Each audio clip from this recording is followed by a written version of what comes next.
حب المغرب بيجمعنا والنغمة الحلوة وسهراية حلوة تضم الحبايب، سهيرة بنحب الحوادث في ليالي الصيف قدام البيت حب مع ذكرى حلوة وغنوة وبسمة تجمعنا لما نقولها ببساطة. مساء الأغاني، ليالينا هنا أيامنا هنا، مساء الأغاني مع سامية البكتوشي وأماني أبو الصوم. والحب قمر عالدنيا ظهر، نور للناس نور للناس، وتوصى بينا اتوصى بينا.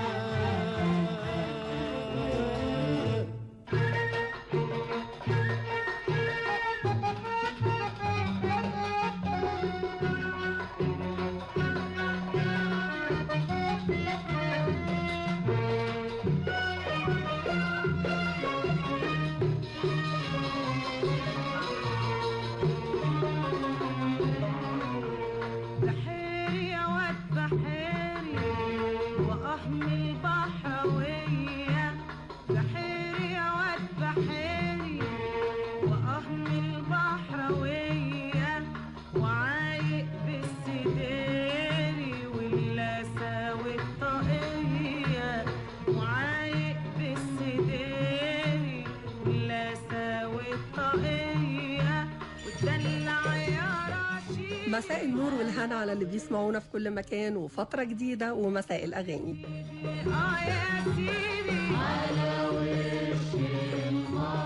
على مكسر الهواء مايسترو الهواء أحمد الدرديري، على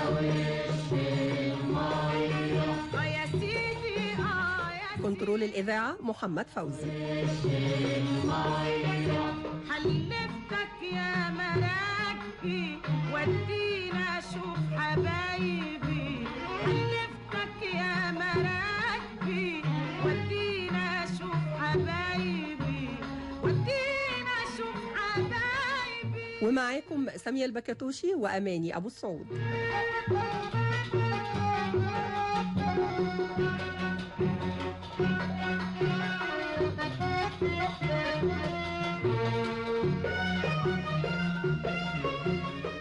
مساء الخير يا أماني، مساء الخير يا أحمد، مساء الخير على كل السادة المستمعين في كل مكان. النهاردة مساء الأغاني مختلف ومعانا ضيف مختلف والفترة كلها مختلفة. النهاردة مساء أغاني سكندري، لأن طبعا شهر يوليو شهر مميز بالنسبة لإسكندرية كلها، وبالنسبة لنا إحنا لأن عيد ميلاد إذاعة إسكندرية 70 السنة دي، فطبعا ما كانش ينفع نعدي عيد ميلاد إذاعة اسكندرية وما يبقاش معانا ميكي ماوس اسكندرية المؤرخ السكندري الأستاذ عصام محمود. أهلا بيك يا أستاذ عصام. أهلا بحضرتك يا فندم، وأهلا بالسادة المستمعين في كل مكان. حضرتك منورنا. نور نورك يا رب. نبتدي منين الحكاية؟ لا استني، سمعتي أغنية بدرية وهي ما احنا هنتكلم عن بدرية أكيد. انت سمعتيه كان بيقول إيه دلوقتي؟ أيوة. لازم يقول لنا الكلمتين اللي قالهم. كان بيتكلم عن المؤلف محمد سعيد أحمد. هو الحاجة بدرية السيد. احنا نبدأ الأول إذاعة اسكندرية ونوصل لبدرية السيد. ما هي بدرية السيد تاريخ إذاعة اسكندرية، لأن هي من أول الرواد لإذاعة اسكندرية، وهي ديت اللي قالت لزمايلها تعالوا نروحوا الإذاعة. دخلت الإذاعة إزاي؟ هي الإذاعة كانت في شارع شريف، هي عرفت إن بقى اسكندرية فيها إذاعة، فهي كانت عايزة تغني في الراديو زي ليلى مراد.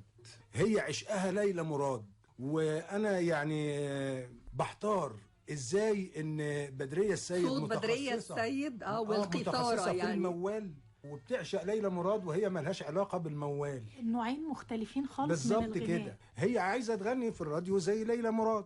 فبقت كل يوم تيجي الإذاعة في شارع شريف وتروح لهم الفرقة بالليل، فالناس اللي في الفرقة مش متخيلين ان هم هيبقوا في الإذاعة. فرقة حمامة العطار مش متخيلين ان هم هيبقوا في الإذاعة اللي هي الفرقة بتاعتها اللي هي بتشتغل فيها، بتشتغل معاهم. مش متخيلين يعني الإذاعة ده هي شيء غيبي. عبد الوهاب، أم كلثوم، فريد الأطرش، بس بالنسبة لهم إبراهيم حمودة مش مفهوم بالنسبة. فاحنا هندخل الإذاعة ازاي؟ ده احنا ناس بناكل عيش. أيه. فالإذاعة شيء غيبي. هي بقت تروح الاذاعه كل يوم وتيجي، وبعدين بيتريقوا عليها، بيقولوا لها عملت ايه في الاذاعه يا بداره؟ تقول لهم والله ما نبني غير شعبطه الاتوبيس رايح جاي، قالوا لي مش عايزين النهارده. وفي يوم من الايام بس قوية جدا وعندها ثقة في نفسها، ان هي فكرت رغم كل القامات اللي موجودة في الإذاعة المصرية ان هي لا هروح وهغني، بالظبط كده، هي كانت شخصيه وحفرت لنفسها اسم ومكانة طبعا. بالظبط. وبعدين جت في يوم وراحت قالت لهم يا اولاد تعالوا نروحوا الاذاعه بكره الصبح علشان في اختبار. اللي راح الحاج ابراهيم عبد الشفيع، راح علشان خاطر يشوف الناس دهيت وهم بيتكرشوا من الاذاعه. يعني لا ما عندناش حد بيكره. لا هو الاذاعه ده اللي كان في دماغه. في ايوه دماغه. طبعا. فهو رايح علشان خاطر يشوف زمايله وهم بيطردوا من على السلم، فراح لقى الموضوع جد. فالمهم عزت عوض الله اتقبل، رؤية توفيق اتقبلت، عبد الرزاق ابراهيم اتقبل، الناس كلها اتقبلت. حورية سامي ومنى فريد وزينب عوض الله كل دول اتقبلوا. وفي عدد لا كبير. زينب عوض الله وبدرية دي، السيد كانت لسه كده. لا بدرية السيد اتقبلت. زينب عوض الله دي ليها قصة ثانيا. المهم ان ابراهيم عبد الشفيع قاعد مش متخيل، فنعيمه الصغير قالت له يا ابراهيم دول ايدوني مونولوجيست. نعيمة الصغير الممثلة. ايوه هي كانت كانت بتغني في الاول مونولوجيست في إذاعة اسكندرية. في اذاعه اسكندريه، وقبل اذاعه اسكندريه كانت مونولوجيست. ظهرت اول ظهور لها في السينما كان سنة 48 في فيلم اليتيمتين. فاتن حمامة. فاتن حمامة وسرية حلمي وفاخر فاخر ومحمد علوان الإذاعي. هي على فكرة نعيمة الصغير كانت بتغني، وفي حادثة شهيرة ان كان في واحدة من المطربات كانت بتغير منها، حطت لها حاجة في الشاي هي اللي بوظت صوتها، خلت صوتها بقى كده. أجشش. هي خدمتها في التمثيل. خدمتها لأن لما صوتها الأحبال الصوتية اتقطعت اتجهت للتمثيل، بقت نعيمة الصغير. طبعا. انما في المونولوجيست كان في مونولوجيستات ياما، كوكا وافي ونادية فهمي واحمد فؤاد والسيد الفار. اسكندرية كانت مليانة بفنانين المونولوج. نرجع بقى لبدرية السيد. بدرية السيد نجحت. وبعدين ابراهيم عبد الشفيع راح قايل يعني نعيمة الصغير اتقبلت وانا مش هنتقبل. فالمهم بيشاور نفسه، فراحت بدرية السيد قالت له ايه؟ قالت له مثل اسكندراني جميل جدا. قالت له يا ابراهيم قوم اكتب اسمك صياد وطرح شباكه والرزق على الله. نسمع بقى كده حاجة لبدرية السيد ونكمل حكاية أستاذ إبراهيم عبد الشفيع.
مجمع الحبايب بالليلة يا ليل، أنا طلعت فوق السطوح أنده على الطير، طلعت فوق السطوح أنده على الطير، لقيت طيري بيشرب من أنا غيري،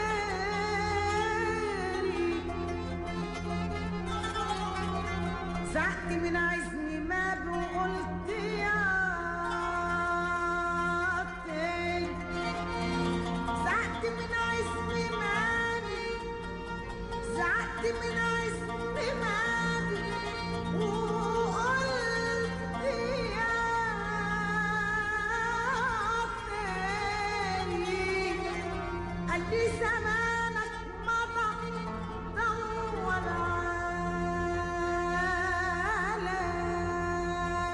غيري.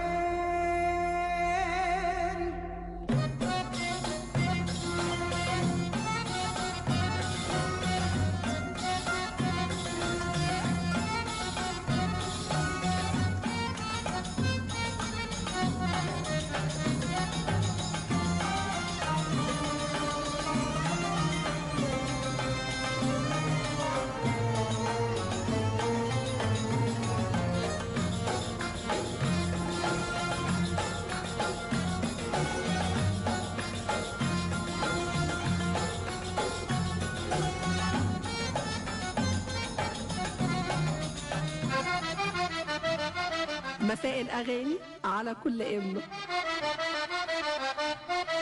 كل يوم سبت من 8 ل 9 إحنا معاكم ومساء الأغاني. يا أصدقائي المستمعين، ونواصل فترتنا النهاردة مساء الأغاني مع ضيفنا المؤرخ الفني الأستاذ عصام محمود ميكي ماوس الإسكندرية. أهلا بك معنا. ووقفنا عند أستاذ إبراهيم عبد الشفيع وشجعته بدرية السيد أيوة. على إنه يقدم في اختبار الإذاعة. كتب اسمه عند الأستاذ سعيد أبو السعد وجه دوره في الاختبار. غنى بقى يعني إيه، كان في مفاجأة. غنى إيه؟ مين السبب في الحب، القلب ولا العين؟ فالأستاذ حافظ عبد الوهاب راح قال له قول كمان أغنية تانية، فراح قايل فتح الهوى الشباك والنوم راح مني. المهم تم اعتماده. وبعدين الاستاذ حافظ عبد الوهاب قال له انت بتغني اغاني سعاد محمد ليه؟ قال له انا لو غنيت لعبد الوهاب الناس هيقولوا بيقلد عبد الوهاب، ايه الذكاء ده؟ وانا لو غنيت لفريد الاطرش الناس هيقولوا بيقلد فريد الاطرش، لا يمكن حد هيقول ان انا بقلد سعاد محمد. دي عبقريه من استاذ ابراهيم. بالظبط. نجحوا بقى في الاذاعه، يعني كان في شارع شريف 85 مطرب ومطربه، دول الاعتماد بتاع شارع شريف، من ضمنهم بقى رؤية توفيق، سرية علام، رسمية ابراهيم، احمد ادري، يوسف عوض، فايد محمد فايد، جلال حرب. الناس العظام دول محمد رشاد، محمد نعيم، احمد الحبروت، اماني كمال، انغام شوقي، سهير عماره، في اسماء كتير قوي. لا سهير لا سهير عماره هنا في بكوس، ما كانوش في المجموعه الاولانيه. لا سهير عماره كانت من مسرح المواهب. اشواق وعواطف بقى شريف دول ايه برضه هنا. الثنائيات بقى يا استاذ عصام، يعني اذاعه اسكندريه مشهوره بالثنائيات. حكاياتهم ايه؟ بصي يا حضرتك، الاستاذ حافظ عبد الوهاب كان عاوز الفنان يبقى شامل. انت بتمثل عاميه لازم تمثل فصحى، انت بتغني طب ليه ما تلحنش؟ وكان بيشجعهم. طب انت دلوقتي بتلحن طب ليه ما تكتبش؟ ده هقول لحضرتك موقف هنا برضو في بكوس. كان في مولد النبي الاذاعه عامله سهره عن مولد النبي وعلى الهوا، وكان المخرج بتاعها الاستاذ حسين ابو المكارم. تصادف ان الفنانه نعيمه الصغير كانت موجوده، فهو راح واخدها وراح نازل بيها الاستوديو. قال له يا استاذ حسين ادي نعيمه دور. قال له نعيمه بتنطق عاميه بالعافيه، السهره دهيت فصحى، اديها بس دور. فراح علشان خاطره راح مديها جمله كده هوت. قال لها يا نعيمه انا لما اشاور لك تقفي قدام الميكروفون وتقولي ابشر يا عبد المطلب لقد وضعت امنه مولودا ذكر. انا مش متخيله نعيمه الصغيره هتقولها ازاي الحقيقه. فنعيمه الصغيره قالت له انا ما بعرفش اقرا. كان الاستاذ عثمان محمد علي عنده اللغه العربيه سليمه جدا. طبعا الله يرحمه. فراح قايل له يا عثمان اقعد معاه حفظها الجمله دي. قعد الاستاذ عثمان يحفظ نعيمه الصغير حوالي ساعه لغايه ما بداوا بقى ايه على الهوا. وبعدين الاستاذ حسين ابو المكارم شاور لها ساعه، فراحت داخله على الميكروفون وراحت قايله للاستاذ امين هاشم، قالت له ابشر يا عبد المنطلب لقد وضعت امينه مولود ذكر. بعد كل ده فالاستاذ حافظ عبد الوهاب كان بيتحدى نفسه انه عاوز يخلي الفنان اللي عنده شامل، يقدم كل الالوان بالظبط كده. المهم يعني كان بيخلي الحاجه اكرام تغني مع يوسف عوض، تغني مع عبد الرزاق ابراهيم، تغني مع عزت عوض الله، دي ثنائيات. يخلي مثلا لا يعني كان في ثنائي اولاد منصور، كان في الثنائيات ده كان بعدين كان في بقى ثنائي بهيه وياسين. ايوه اولاد منصور، بس اولاد منصور هم دخلوا الاذاعه كل واحده منفرده. وكان في ثلاثي كمان، ثلاثي الشاطئ وثلاثي الاسكندريه. ما اسكندريه زمان كانت يعني، انت عارفه عبد الوارث عصر لما قال في فيلم لحن الوفاء، قال اسكندريه بلد الفن بس الفن فيها يتيم. انا بقى بقول اذا كانت مصر هوليود الشرق، اسكندريه هي هوليود مصر. الله، احنا لازم نسمع حاجه بقى بعد الكلام الجميل ده. طول عمري ببيع ياسمين وبهادي الورد النادي، بس انت يا نور العين في جمالك شيء مش عادي. طول عمري ببيع ياسمين وبهادي الورد النادي، بس انت يا نور العين في جمالك شيء مش عادي. وحبيع الورد المين ده الكل عليك بينادي.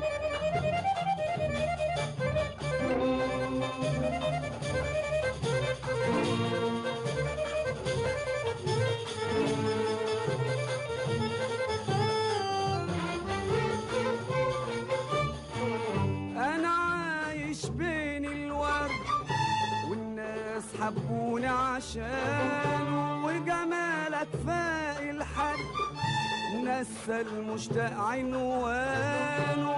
أنا عايش بين الورد والناس حبوني عشانه، وجمالك فاق الحد نسى المشتاق عنوانه. ده الورد جميل على خدك والفل نهار في جبينك، وادي غصن الباب من قدك غيران واشتكى لعيونك. وحبيع الورد المين ده الكل عليك بينادي. طول عمري ببيع ياسمين وبهادي الورد منادي. وحبيع الورد المين ده الكل عليك بينادي. وشله يا مرسي يا ابو العباس مدد يا سيدي الأباري، الله يصونك يا بلدنا يا غالية وترابي غالي.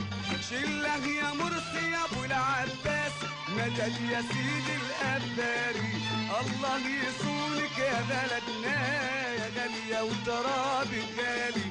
اسكندرية ام الخفة عالبحر الابيض تفاح، هات الشباب حل الدفة ويلا بينا الملاحة. اسكندرية ام الخفة عالبحر الابيض تفاح، هات الشباب حل الدفة ويلا بينا الملاحة. ويلا بينا الملاحة ويلا بينا يلا بينا ويلا بينا.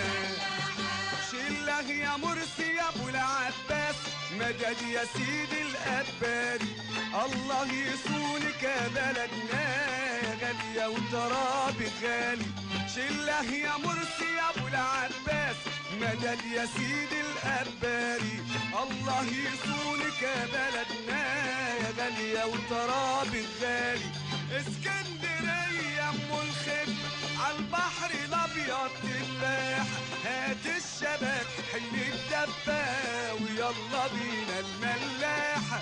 ويلا بينا الملاحة ويلا بينا يلا بينا ويلا بينا وبلدي الرجالة في العين من شالة بلدي الرجالة في العين من شالة كرموز والحضرة ودير بالة راجب وابو يروي السيالة كرموز والحضرة ودير بالة راجب وابو يروي السيالة رجالة وأجدع رجالة. يمكن الأغنية اللي احنا بنسمعها دلوقتي كرموز والحضرة ودير بالة، الأغاني السكندرية دايما فيها أسماء المناطق أو الشوارع بتاعت اسكندرية. أيوة. وبرضو عندنا الصور الغنائية، حلقة الأنفوشي، سوق راتب، سوق بكوس. دايما يمكن دي حاجة بتميز الأغاني والصور الغنائية عندنا. في اغاني كتير جدا مكتوب فيها مناطق أماكن مناطق مناطق من اسكندريه. وفي الحلو ساكن بوالين، وفيها حاجات كتير. هو اكتر واحد غنى لمناطق الاسكندريه الاستاذ عبد الرزاق ابراهيم. ايوه يعني الاستاذ عبد الرزاق ابراهيم قال من سوق الخيط للمنشيه وانا رايح جاي مشغول بالي. يعني احنا نعرف ان المنشيه هي كلها المنشيه. ايوه اللي يعرف بقى سوق الخيط ويعرف زنقه الستات ويعرف سوق الترك الاسواق اللي جوه دي. الاسكندراني اللي هو الاصيل. غنى الخير كتير يا ولا من بحري للسلسله، ده استاذ عبد الرزاق ابراهيم. استاذ عبد الرزاق ابراهيم غنى يا معديه رايحه وجايه وبتتمخطر بين شطين، انا من راغب ليا حبايب في البر اللي قصاد العين. البر اللي قصاد العين دوت مين؟ غيط العنب. يعني هو جاب منطقتين في اغنيه واحده، وبعدين هو لقى ان غيط العنب اهالينا الطيبين دول لازم يتغنى لهم بشكل مباشر، فراح قايل ايه بقى؟ عشان انت اسكندراني وغايه في الادب، انا برضو اسكندراني ومن غيط العنب. مش بس بقى ايه يعني غنى الغرب اسكندريه، لا ده نزل لشرق اسكندريه. حليوه صغيره وحته سكره ساكنه بين العصفره وحي المنظره، وذكر 3 مناطق، يعني حليوه صغيره وحته سكره ساكنه بين العصفره وحي المنظره. وهو بقى ايه من بحري وجيت ازورها ومل العين بنورها. ده مشوار. نسمع بقى كده استاذ عبد الرزاق ابراهيم. عشان انت اسكندراني وغاية في الادب، وانا برضو اسكندراني ومن غيط العنب. عشان انت اسكندراني وغاية في الادب، وانا برضو اسكندراني ومن غيط العنب. حبيتك حبي ياما، حب اليوم القيامة، وان جيت وطلبت ايدك هتوافق عالطلب. عشان انت اسكندراني.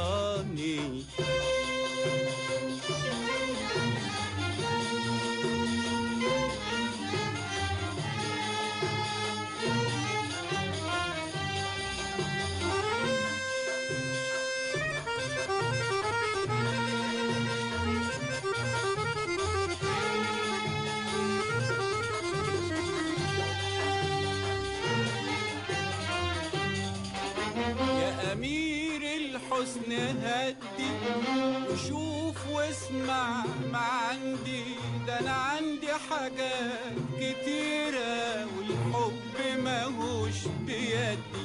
عندك مانع دقيقة تسمع كلمة بريئة؟ عندك مانع دقيقة تسمع كلمة بريئة؟ وإن جيت وطلبت إيدك هتوافق عالطلب. عشان انت اسكندراني. حلوة صغير وحتة سكر، حلوة صغير وحتة سكر ساكنة بين العصافرة وحي المنظرة الحلوة. من بحري جيت أزورها وهني العين بنورها، واسألها إيه جرى من إمتى وقلبي صابر، والصبر مالوش آخر في قلوب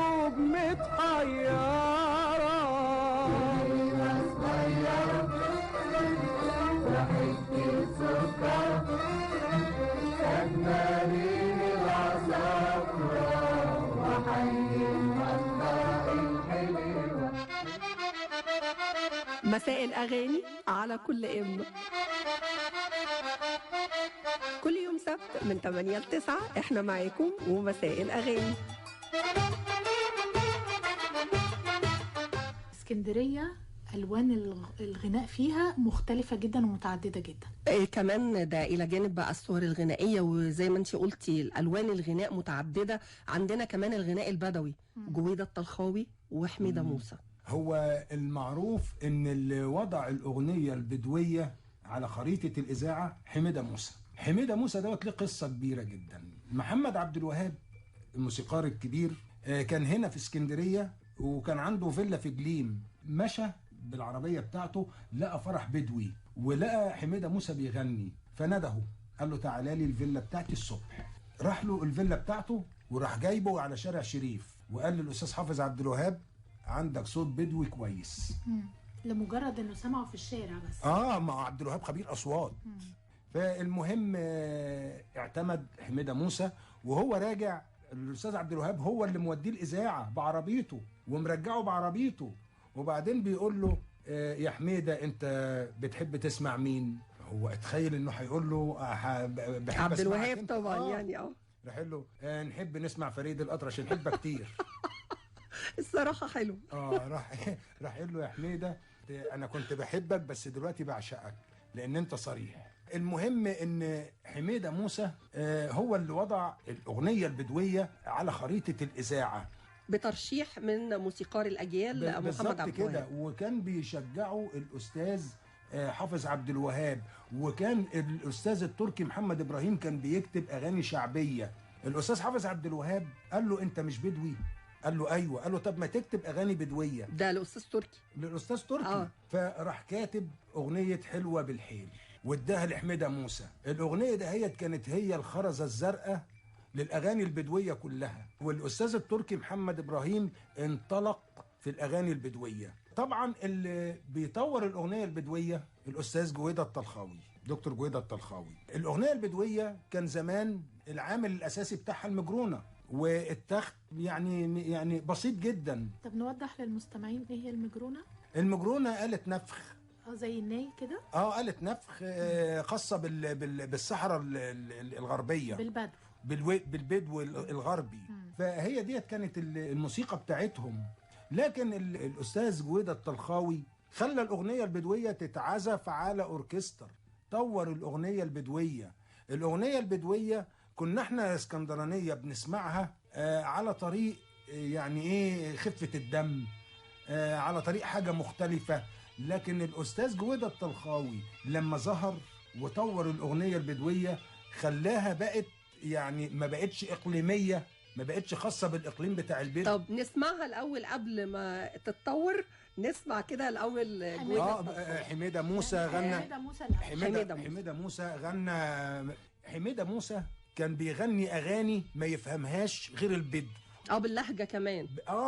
يعني مثلا ايه جنة غزلية معاه ندور نكبر النيران غزلة، عايزه ترجمه.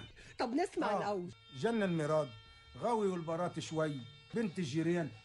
الحاجات دهيت هو غناها يعني ايه للبدو، وكان بيغني اغاني الاسكندرانيه يفهموها. ما جابوك عرب يا مريم. ما جابوك عرب يا مريم ما جابوك عرب يا مريم. ما جابوك يا عرب مصبوبه صب يا فجره وانت سماعه ترد يا مريم. طب نسمع بقى حميدة. نسمعها.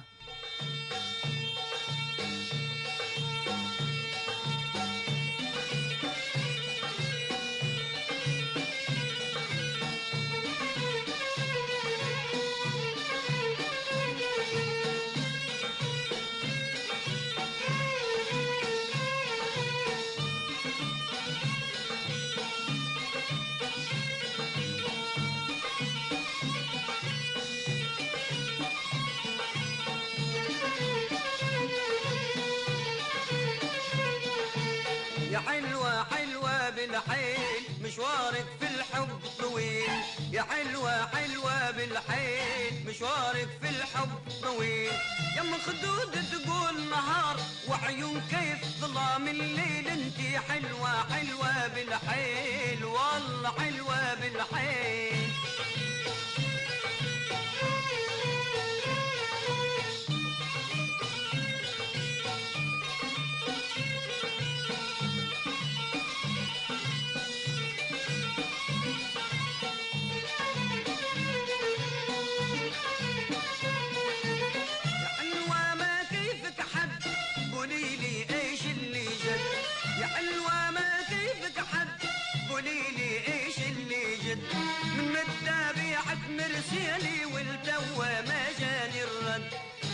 ننساكي كيف وتنسيني من فينا اللي ينسى الثاني ننساكي كيف وتنسيني من فينا اللي ينسى الثاني يا مخدود تقول نهار وعيون كيف ظلام الليل انتي حلوة حلوة بالحيل والله حلوة بالحيل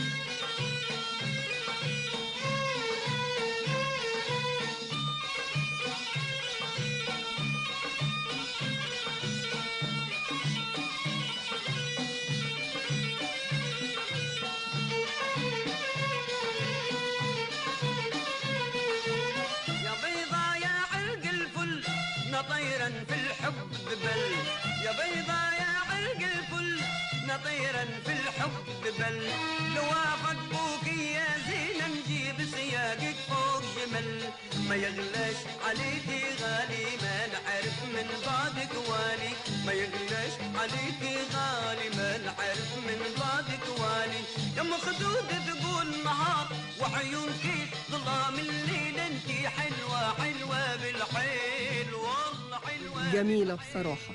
دكتور جويدة الطلخاوي، حضرتك قلت بقى ان هو طور الأغنية وله كل التحية طبعا. يعني طبعا بنتمنى ينورنا مرة في مساء الأغاني. دكتور جويدة الطلخاوي راقي جدا وبيحتفظ بالأصالة. دخل الإذاعة ازاي؟ لا دخل عن طريق الاختبار اللجنة.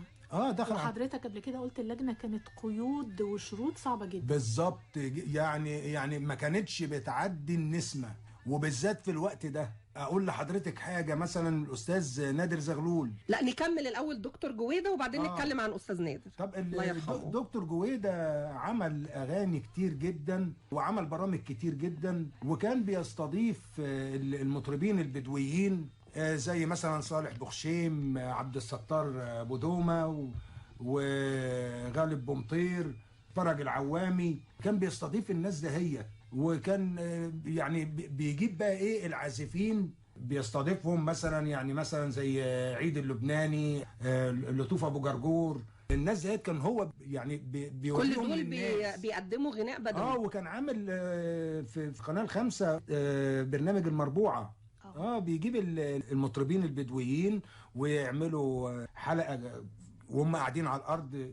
يعني هو محتفظ بالأصالة، يعني بيتطور وبيحتفظ بالأصالة. بس ده كده عندهم مواهب كتير قوي، عزف وغنى طبعا يعني ما شاء الله. طبعا أي إقليم فيه مواهب، بس عايزة اللي يظهرها. ومفيش مواهب قد اللي موجودة في اسكندرية بصراحة. مرحب باللي جانا الليلة يسهر ويانا. مرحب باللي جانا الليلة يسهر ويانا. مرحب باللي جانا الليلة يسهر ويانا. مرحب باللي جانا الليلة يسهر ويانا. عالزمارة والدربوكة دق الكف وغنى معانا. دق الكف وغنى معانا. عالزمارة والدربوكة دق الكف وغنى معانا.